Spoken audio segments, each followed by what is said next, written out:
Okay, so I wanted to quick put a load of wash in this morning, but this is the way we get rid of our wash water. And if we leave the water in the barrel for more than a day, it smells really gross. It smells like when my mom used to give perms. So it's like an ammonia smell. So we have to dump it out, and we use it to water our plants or water our grass.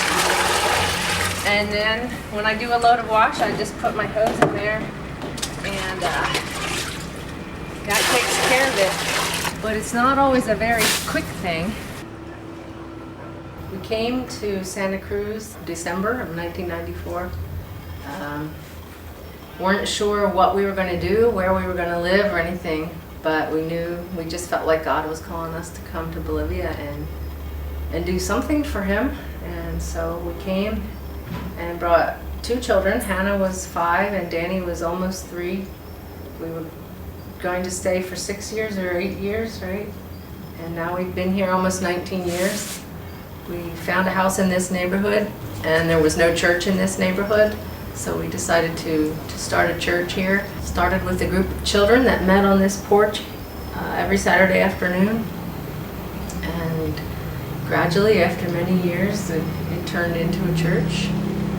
And now we also have a second church that we planted out in Palmera, which is about an hour outside of the city. The first, how many years that we were here?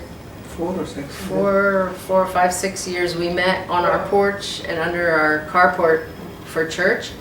And sometimes it would be windy and rainy and everything would get wet, and it was just kind of uncomfortable. So one time we went to the States for a couple months, and a guy from our small group that we had been at Temensen Church before we came to Bolivia asked what our greatest need would be. And we said, well, we'd really like to buy a lot to build a church on.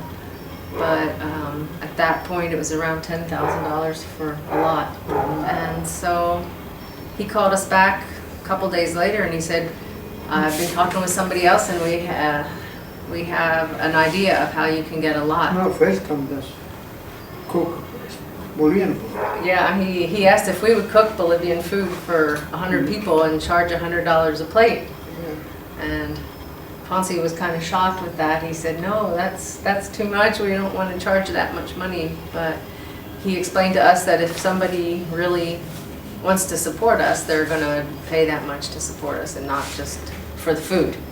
So, and then they changed their mind and they got somebody to cater it, and it was really nice. We had a very special evening, and at the end they gave us $10,000, and we came back and bought the lot, and that's where our church is now. And I think the thing that we are needing to deal with right now is figuring out what to do with the church.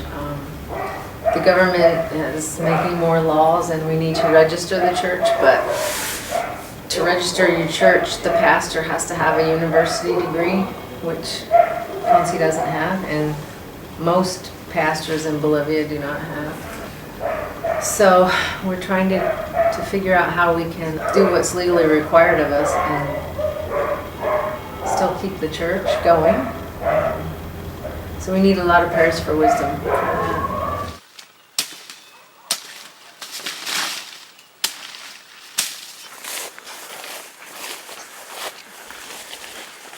And this is our last avocado tree. I think they're not ready yet.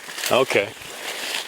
Because last year when we bought it, in like May, he was picking off of here. So I'm assuming they're not ready yet. Here's the lemon tree I'm going to pick on the way back.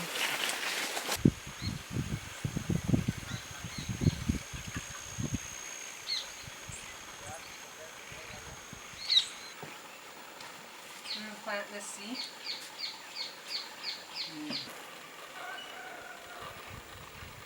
There are so many good things about living in Santa Cruz too, and one of my favorite things is always having fresh fruit and fresh vegetables all year round. We can get fresh tomatoes and oranges and tangerines, and this plant is probably my favorite plant. It's a jasmine plant, and it's not really blooming much right now, but there's at least one flower. You can see what it looks like when it's in its proper season for blooming. It just gets white with blooms, and we can smell it all the way inside our house. It smells just wonderful. I love that scent.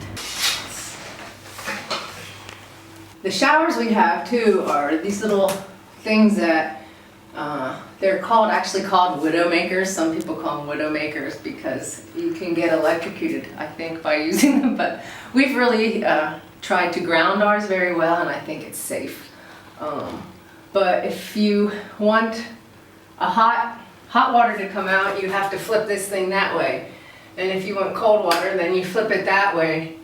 And there's not really a way to regulate in between too well. So when it gets too cold, you flip it over here, and when it gets too hot, you flip it back here. And I'm not sure that's really safe. Another thing that, well, missionaries, you might think we go, of all the hardships we go through. And there are, I mean, we really miss our home and our family and our friends more than anything else. But after that, one of the things that's pretty high up on the list of what missionaries miss are chocolate chips. And so my mom, she's so wonderful. Every now and then she sends us packages, and we get very excited when we see a package like this. And she sent us chocolate chips for, must have been Valentine's Day. And we really appreciate that. Mom, we thank you a lot. I just want to give you a little idea of what the chocolate chips often look like when they get to us. Oh, they must have been pink for Valentine's Day special. But hey, we're still going to use them. I will chop them up and gladly use them in cookies. When we first moved down here, or we're thinking about moving down here, and I knew that Ponce felt pretty strongly that we should never ask anyone for money. And that was a very stretching experience for me. Not that I wanted to ask people for money, but I was just like, how are we going to survive? I mean, we have 2 little kids, and we don't know where we're going to live, we don't know what we're going to do, and we don't have any support that we're really sure of. Our home church did promise to give us some, which was encouraging, but it wasn't nearly enough for a family of 4 to live on. Sure.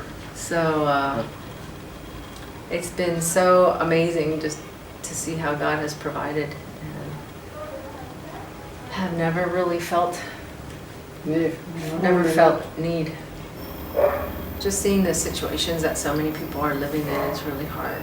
There's just not a whole lot of social services and things in Santa Cruz anyway that are really set up to help people. Sometimes whenever we go out, we hear people's stories and all their suffering and all they're going through, and we come home feeling pretty heavy.